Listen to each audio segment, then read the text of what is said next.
ಎಲ್ಲರಿಗೂ ನಮಸ್ಕಾರ. Doctor S Lakshmidevi, ಪ್ರಾಧ್ಯಾಪಕಿ, ದ್ರಾವಿಡ ವಿಶ್ವವಿದ್ಯಾಲಯ, ಕುಪ್ಪಂ ಯೂನಿವರ್ಸಿಟಿ. ಅವರು ನಮಗೆಲ್ಲ ಲಕ್ಷ್ಮೀ ಪ್ರಸಾದ್ ಅಂತ, ಲಕ್ಷ್ಮಿ ಅಂತಲೇ ಹೆಚ್ಚು ಒಡನಾಡಿ. ಅವಳನ್ನು ನಾನು ಕಾಲೇಜು ದಿನಗಳಿಂದಲೂ ಸಹ ಕಂಡಿದ್ದವನು.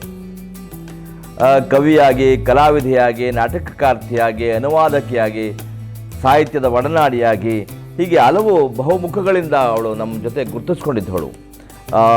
ರಂಗಭೂಮಿಯಲ್ಲಿ ಪ್ರಯೋಗ ರಂಗದ ಮೂಲಕ ಪದಾರ್ಪಣೆ ಮಾಡಿ ಅನೇಕ ನಾಟಕಗಳಲ್ಲಿ ಅಭಿನಯಿಸಿದಂಥ ಲಕ್ಷ್ಮಿ ನನ್ನ ಕಾಲೇಜು ರಂಗಮಂಡಲದ ಕಾಲೇಜು ರಂಗದ ಒಂದು ನಾಟಕ ಕರ್ನಾಟಕದ ಯಯಾತಿಯಲ್ಲಿ ಅವಳು ದೇವೇಣಿಯಾಗಿ, ನಾನು ಯಯಾತಿಯಾಗಿ ಅಭಿನಯಿಸಿದ್ದು ಆ ನೆನಪುಗಳು ಸದಾ ಇದ್ದಾವೆ. ಹೀಗೆ ಸಾಹಿತ್ಯ, ರಂಗಭೂಮಿ ಈ ವಲಯದಲ್ಲಿ ನಾವೆಲ್ಲ ಒಡನಾಡಿದ್ದು. ಸಾಹಿತ್ಯದ ಕಾರ್ಯಕ್ರಮದಲ್ಲಿ, ರಂಗಭೂಮಿ ಕಾರ್ಯಕ್ರಮದಲ್ಲಿ, ವಿಚಾರ ಸಂಕಿರಣಗಳಲ್ಲಿ, ಕವಿಗೋಷ್ಠಿಗಳಲ್ಲಿ ಒಡನಾಡಿದ ನೆನಪುಗಳು ಅನೇಕ ಇದ್ದಾವೆ.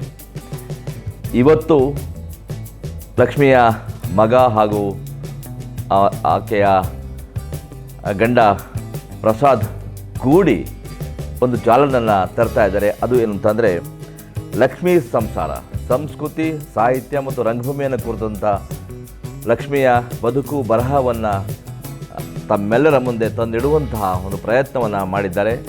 ತಮ್ಮೆಲ್ಲರಿಗೂ ಮತ್ತು ಅವ್ರಿಗೂ ಶುಭವನ್ನು ಕೋರ್ತಾ, ಇದರ ಶ್ರೋತೃಗಳಿಗೆ ಮತ್ತು ಇದರ ವೀಕ್ಷಕರಿಗೂ ಸಹ ಶುಭವನ್ನು ಕೋರ್ತಾ, ಆಕೆಯ ಒಂದು ಕವಿತೆಯನ್ನು ನಾನು ಈಗ ಓದ್ತಾ ಇದ್ದೀನಿ. ಆ ಕವಿತೆ ಯಾವುದು ಅಂದರೆ ಅರುಣೋದಯ.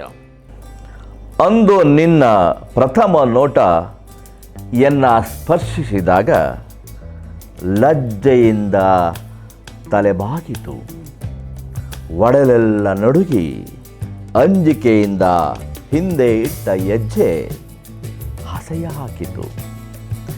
ಏದುಸುರಿನಿಂದ ತುಂಬಿದಿ ಶ್ವಾಸ ತನುವಿಗೊಂದು ಹೊಸ ಅರ್ಥ ನೀಡಿತು.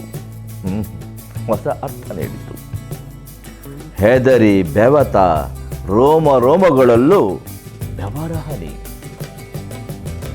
ಮುತ್ತು ಪೇರಿಸ ಹತ್ತಿತು. ರೋಮಗಳಲ್ಲೂ ಬೆವರಹನಿ ಮುತ್ತ ಪೇರಿಸ ಹತ್ತಿತು. ಅವ್ಯಕ್ತ ನೋವು ಗರ್ಭಾಂಕುರಿಸಿ ಹಿತವಾದ ಆವೇದನೆ ಸಮಸ್ತವನ್ನಾವರಿಸಿತು. ವಿರಹದುರಿಗೆ ಸಿಲುಕಿದ ಆ ಕ್ಷಣದಲ್ಲಿ ಪ್ರಣಯಜ್ವಾಲೆ ಹೃದಯವನ್ನೇ ಬಗೆದು ನಿನ್ನ ಕುಸುಮ ಬಾಣದ ಮನಚು ತಾಗಿ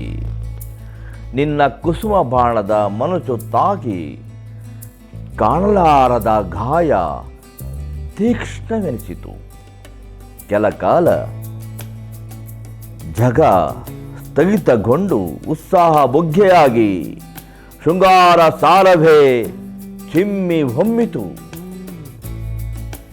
ಅದೇ ಕ್ಷಣ ಪುಂಡರೀಕನ ಕಂಡ ಜೌವನೆ ಮಹಾಶ್ವೇತೆಯಂತೆ ಸನ್ನಡತೆಯ ಗಾಂಭೀರ್ಯ ಎನ್ನ ಕಾಡಿತು. ಪ್ರೇಮ ತಪಸ್ವಿನಿಯಾಗಿ ಸರಳತೆಯು ಮೈತಾಗಿ ನಿನ್ನೊಲವ ಸಹಜತೆಗೆ ಸೌಂದರ್ಯ ಮೂಡಿತು. ಸುಕುಮಾರ ಪ್ರೇಮ ಸಾಧನೆಯ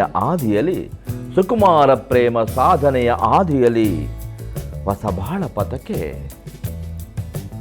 ಅರುಣೋದಯದ ಹಾಡಿತು. ಅರುಣೋದಯವ ಹಾಡಿತು. ಇದು ಲಕ್ಷ್ಮೀ ಪ್ರಸಾದ್ ಅವರ ಕವಿತೆ ಅರುಣೋದಯ. ಕೇಳಿದಂಥ ಎಲ್ಲ ಶ್ರೋತೃಗಳಿಗೆ, ಎಲ್ಲ ಪ್ರೇಕ್ಷಕರಿಗೆ ನನ್ನ ಶುಭಾಶಯಗಳು, ನಮಸ್ಕಾರಗಳು. ಈ ಚಾನಲ್ ಹೆಚ್ಚು ಪ್ರಸಿದ್ಧಿಗೆ ಬರಲಿ, ಜನರ ಸ್ನೇಹಿತರ, ಸಾಹಿತ್ಯಾಸಕ್ತರ ಮನವನ್ನು ಗೆಲ್ಲಲಿ ಅಂತ ಹೇಳ್ತಾ ಮತ್ತೊಮ್ಮೆ ತಮ್ಮೆಲ್ಲರಿಗೂ ಮತ್ತು ಆ ಕುಟುಂಬಕ್ಕೂ ನಾನು ಶುಭವನ್ನು ಕೋರ್ತೀನಿ. ನಮಸ್ಕಾರಗಳು. ನಾನು ಡಿ ಬಿ ಮಲ್ಲಿಕಾರ್ಜುನ ಸ್ವಾಮಿ ಮಹಾಮನೆ.